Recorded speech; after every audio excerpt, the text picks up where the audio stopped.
Yurdumun bir merdi bollum, arkada alamadım şagirdi bollum.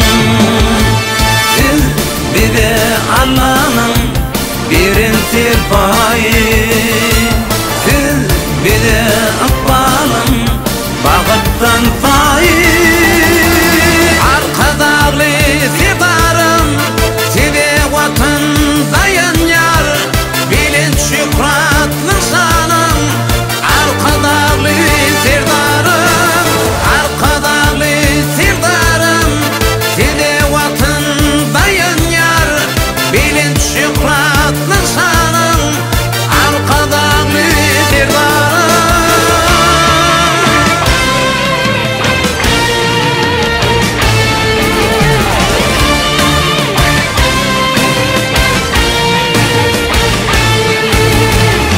Saylan, halk saylan, halk mekrivanı, arkada duvami ciğerde canı.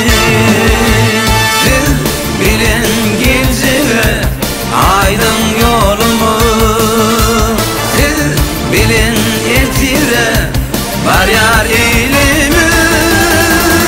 Arkadağlı sevdarım size vatan dayan yar, bilin şükratlı sanım. Arkadağlı sevdarım, arkadağlı sevdarım size vatan dayan yar, bilin şükratlı sanım. Arkadağlı sevdarım.